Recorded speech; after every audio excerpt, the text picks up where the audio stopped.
Greetings, my dear friends. This is Dreamweaver Mystics, as always.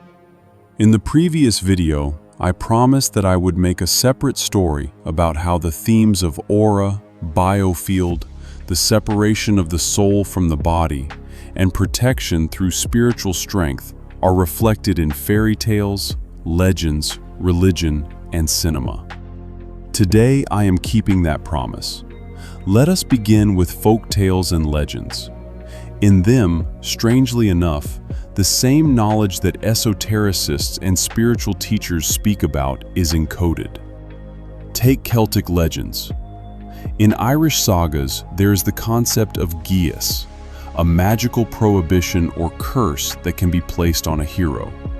But if the hero is strong in spirit, they can break the geas and remain unharmed.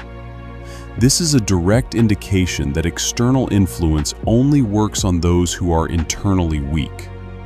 In Scottish tales about the Fae, it is said that elves and spirits can steal a human soul, but only if the person allows it themselves, through fear, doubt, or desire. The strong in spirit is unreachable to them. Their aura is like fire that burns anyone who approaches with bad intentions. In Japanese folktales, there is the concept of ki, life energy, the equivalent of prana or chi. It was believed that a warrior with strong ki cannot have their luck stolen or be cursed. Their aura is so dense that dark forces bounce off it. In tales of the samurai, it is often said that a great warrior radiates light or heat that those around him can feel.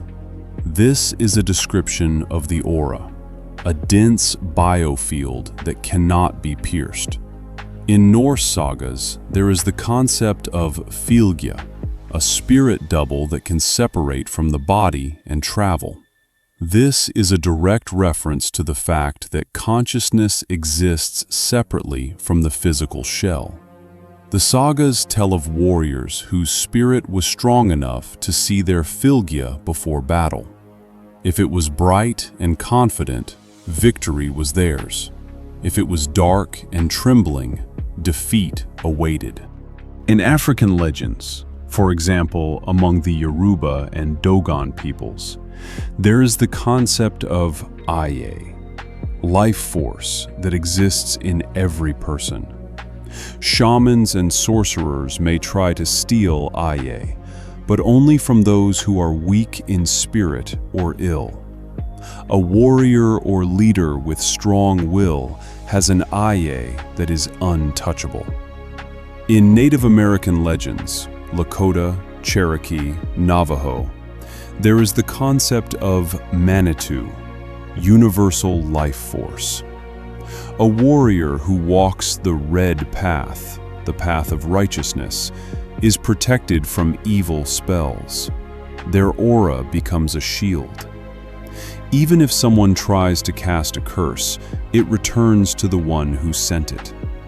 This strongly resembles the modern concept of karmic return. In Australian Aboriginal myths, there is the concept of Alt-Jira, the dreaming time, where the soul can travel separately from the body. It was believed that one who loses their connection to Alt-Jira becomes vulnerable to external influences. But one who remembers themselves and their spiritual source is invulnerable.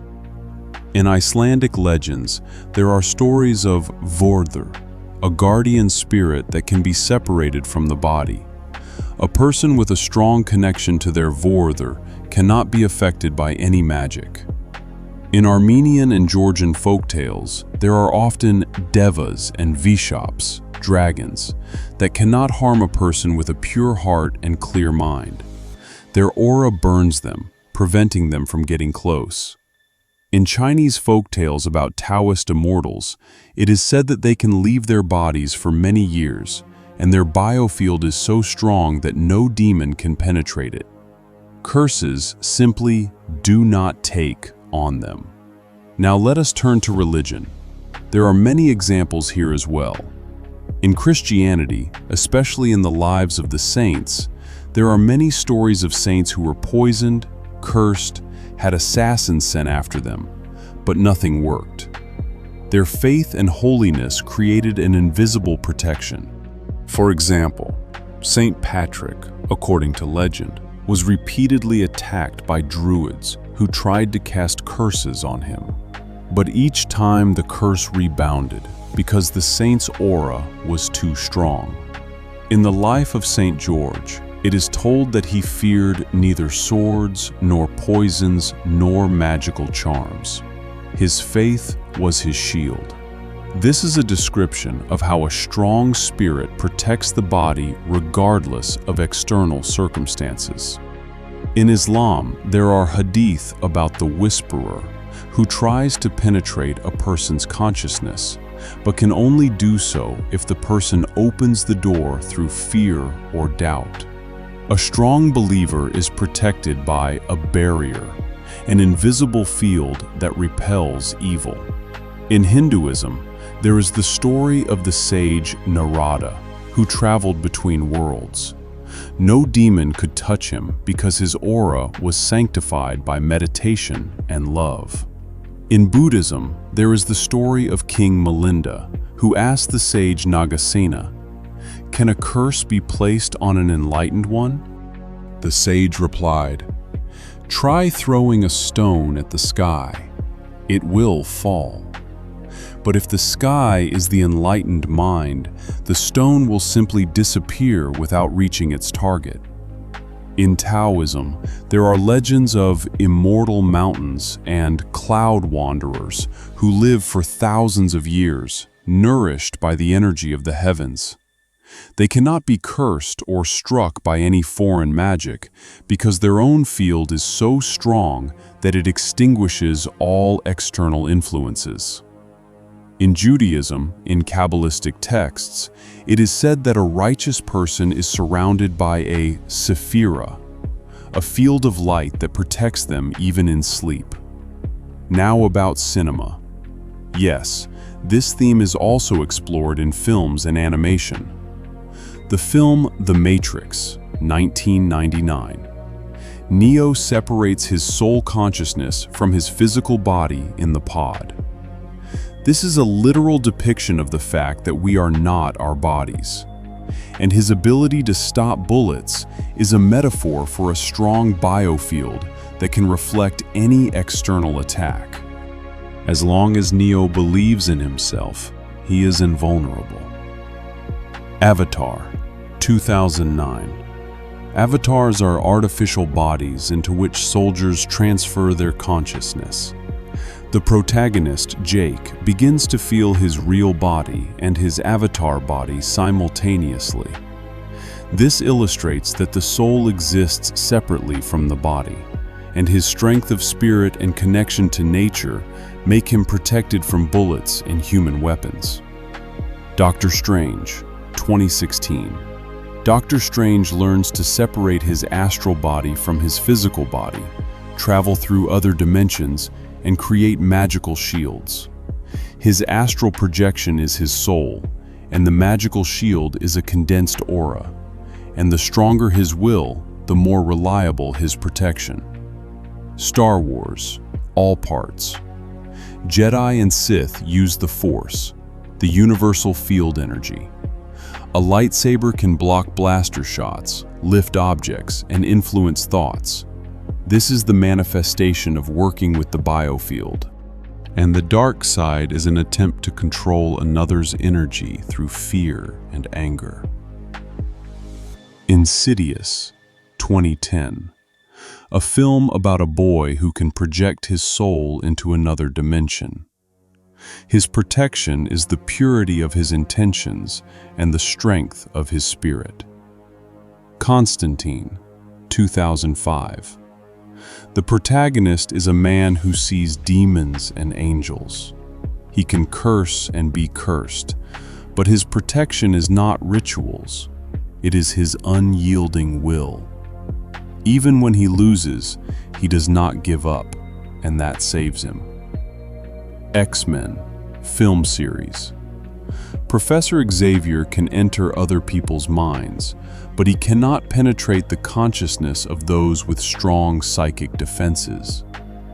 This is a direct indication that a strong mental field is an insurmountable barrier.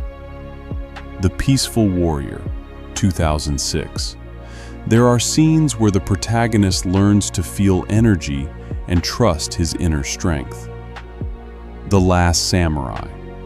The protagonist learns that true strength comes from within, from spirit, not from weapons.